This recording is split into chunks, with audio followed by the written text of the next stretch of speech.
What's up, everybody? It's your boy Takedownman coming back at you with another episode. And on this episode, we are going to talk about human zoos.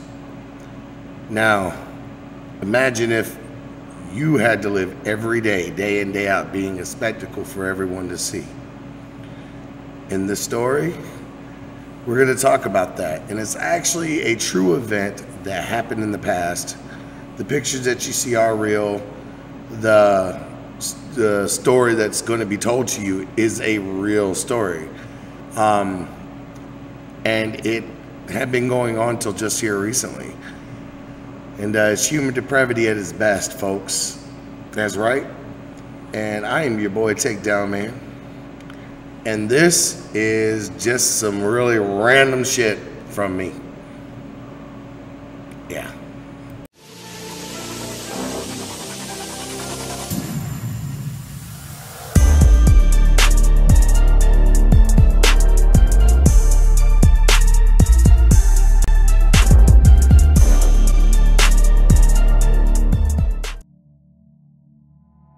Throughout the late 19th century and into the 1950s, Africans and Native Americans were kept as exhibits in zoos.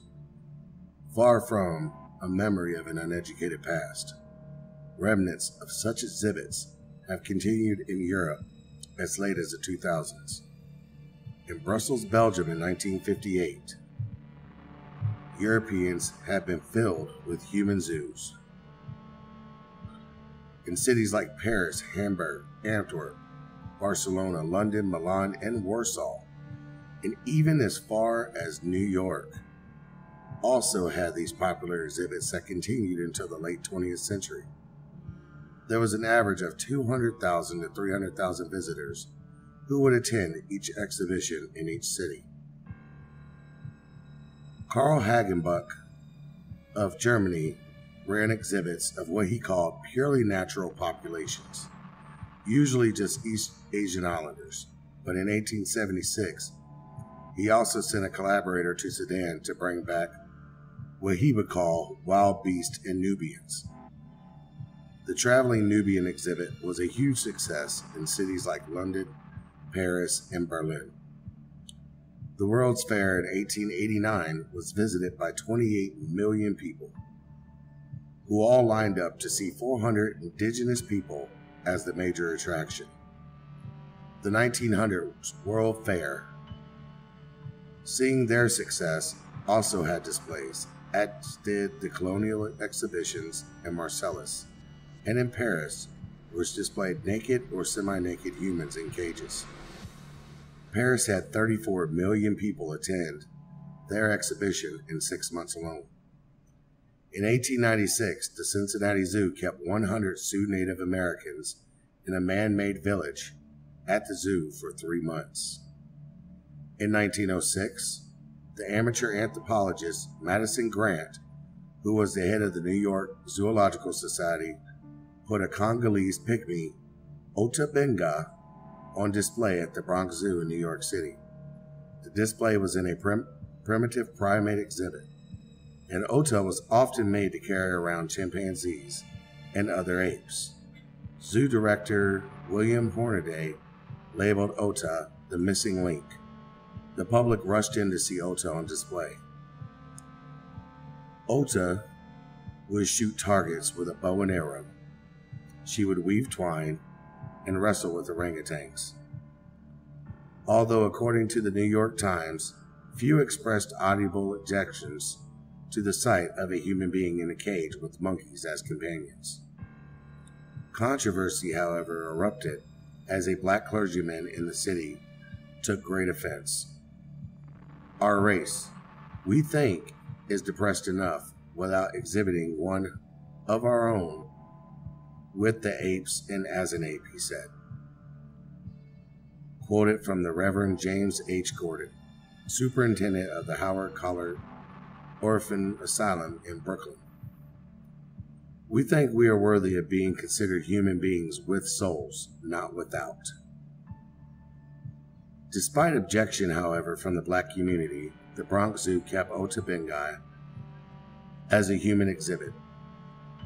The sign outside her fence in the area of the primate exhibit read, age 23 years, height 4 feet 11 inches, weight 103 pounds. Brought from the Kasai River, Congo Free State, South Central Africa, by Dr. Samuel P. Werner. Exhibited each afternoon during September. These sorts of human zoos continued even later. The Brussels 1958 World Fair kept a Congolese village on display. Still as late as April in 1994, an Ivory Coast village was kept as part of an African safari in Port Saint Pierre, near Nantes, France. In Germany in 2005, Augsburg Zoo in Germany had similar exhibits. In August of 2005, the London Zoo also displayed humans wearing fig leaves. And in 2007, Adelaide Zoo housed people in a former ape enclosure by day. They were, however, allowed to leave and return home at night, unlike many of the earlier people in these racist displays. Many people console themselves with the belief that the racism of yesterday remains safely in the past. But to the people and the families of the people who were in these human zoos until recent years shows that this is far from the case. The racism of the past continues to bleed through to the present. Shows like Lockdown, Jail, Scared Straight, and Beyond Scared Straight, and the like, captivate audiences across the globe. Yet no one objects or bats an eye. But this is just the same song with a different tune. The only difference is now, billions can view from the comfort of their own home instead of leaving the house. Is this our society? We claim to be more civilized, but reality really makes me wonder if we are. Or have we only been made to believe we are? But in reality, I believe we're no better than those from our past.